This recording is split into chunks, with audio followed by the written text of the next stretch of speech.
If you haven't heard, Darktide is releasing its first ever DLC, the Arbites, where you get to be Judge Dredd and hang out with your very own cyberpup. Welcome back everyone, I'm Rozzy, and I've been lucky enough to have been chosen by Fat Shark and Darktide to play and report on the newest Darktide content releasing on June 23rd. Even though Nurgle has his hooks in my sinuses right now, that didn't stop me from playing this content as much as I could in the last couple days. That said, any builds or comments on the class that I make here and now are subject to change as metas form and I settle into playing the new class and weapons a bit more. But for now, I will be running you through everything included in the new DLC and my experiences with it all. The Arbites are the 5th class to be introduced in Darktide and the first to feature a summoned companion. They excel in close to mid-range combat, wielding a new arsenal of weapons and a powerful set of talents and abilities. However, what everyone's most excited for is the Cyber-Mastiff, an AI-controlled dog that will attack your targets and defend you to the best of its ability. The Cyber-Mastiff will automatically attack targets attacking you, and can even be specialized into prioritizing elite or regular ranged enemies. Alternatively, you can tag elites, specialists, and even monstrosities to have your dog focus that target specifically. The hype for this dog is real because not only will it attack anything that you tag, but he's completely immune to damage, allowing you to send the dog deep into the enemy backlines to get snipers, gunners, or bombers that you wouldn't normally be able to reach during a chaotic engagement. Additionally, the dog is an insanely powerful defensive tool that can not only lock down and eliminate any human-sized enemy, but also knock back and stagger larger targets and even disablers such as poxhounds, reapers, mutants, and even chaos spawns that have grabbed yourself or an ally. And of course, you can pet, name, and customize your best friend with different colors, fur patterns, and even skins. Back to the Arbites, they have 3 main combat abilities: the Nuncio Aquila, Castigator's Stance, and Break the Line.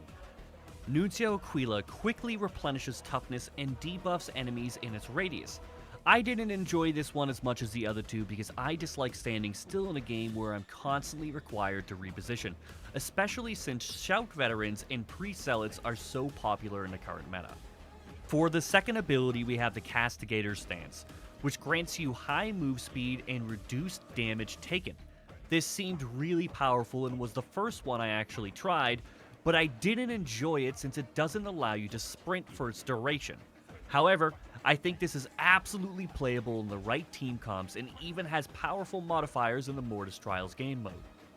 And finally, Break the Line, a charge that knocks down and staggers enemies in a short distance in front of you.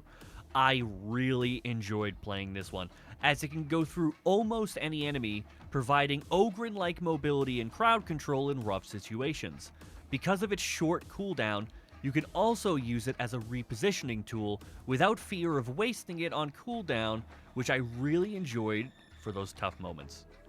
As for the Arbites' new Blitz abilities, we have another 3 great choices. The first being the Arbites Grenade, which is a powerful grenade that explodes instantly on impact. I really enjoyed playing this grenade, as it feels like a mix between the Veteran's Frag and Crack grenades, except much faster. Next, there's Remote Detonation, where you can cause your dog to let off an explosion at its location. I have mixed feelings on this one since your dog isn't always where you want him to be, but when it does work, it seems really powerful. I have no doubt people will use this to execute tagged enemies extremely quickly. And lastly, there's the Shock Mine, the first placeable trap in Darktide. It shocks any enemies near it for 15 seconds once it activates. I had a lot of fun with this, and I can see its potential uses. For comparison's sake, it feels like a longer stationary Zealot stun grenade, but it does have a longer deploy time. However, I can see it being a powerful control tool in high-level gameplay if the player is also utilizing the grenade restoring talent.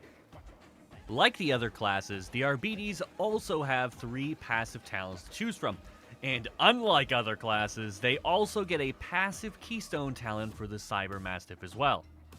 Part of the squad lets your dog count for coherency purposes, but also provides damage reduction for the whole squad. I can see this being a great pick for when you're grouped up with Zealots and Ogrins who also like stacking damage reduction talents. Ruthless Efficiency grants a free 7% reload speed to yourself and allies, making it a great passive for ranged heavy teams and revolver lovers, along with all the people who will be playing the new updated shotguns on release. And finally, Breaking Descent, which allows allies to deal an additional 10% damage to staggered enemies. This combos really nicely with all the stagger talents and stagger heavy weapons, and also affects both regular and elite enemies. As for the Cyber-Mastiff, we have Unleashed Brutality, which allows your doggo to focus special and elite enemies and deal bonus damage to them. This was my favorite since gunners and trappers were often targeted immediately upon getting into range without me even having to tag them. Go Get 'em, which causes the Cyber-Mastiff to target regular ranged enemies and deal even more damage to them, which I can see being really powerful in lower level missions or for newer players who struggle with gunfights. And finally, Lone Wolf. Lone Wolf is a bit different than all the other abilities as it allows you to go into the mission without your companion. Doing so will massively buff you, granting damage reduction, attack speed, damage, and the ability to recharge grenades every 60 seconds.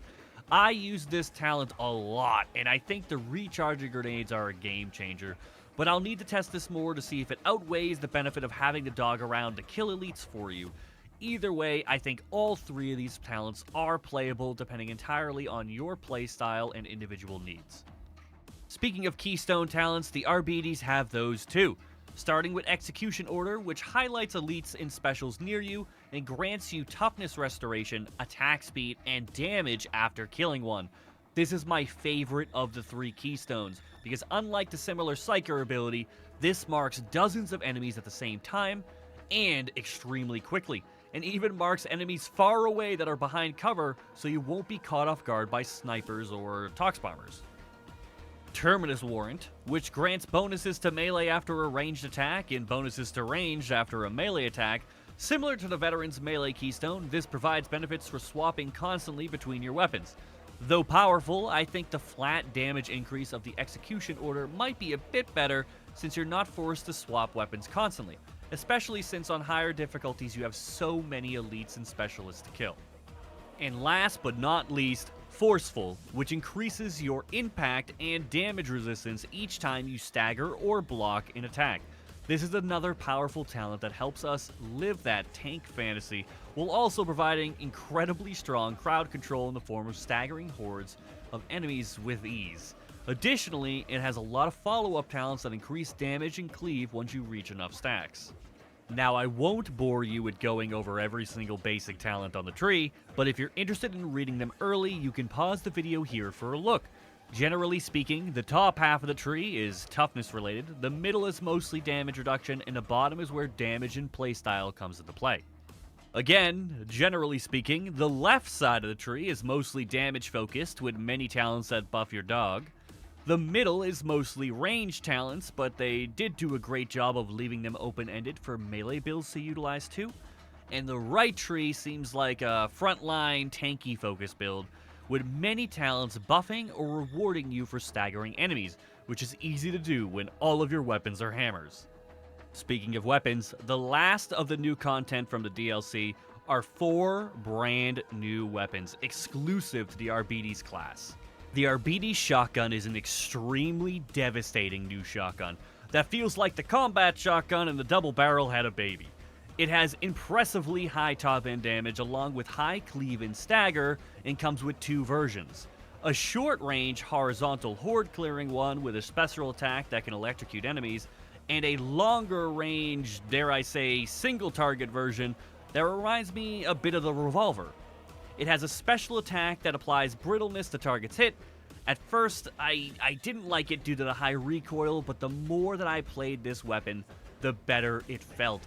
I think it's the first time since release where we had a shotgun that feels rewarding to play, and the damage actually scales really nicely on higher difficulties. What it lacks in range and accuracy, it makes up for in damage and cleave, easily allowing you to stagger multiple enemies and follow up with additional attacks.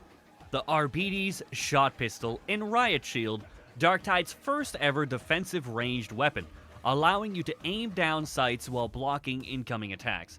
As much as I love the idea behind this weapon, I actually didn't end up using it very much, since the weapon boasts a long reload time and it isn't as accurate or as powerful as the shotgun.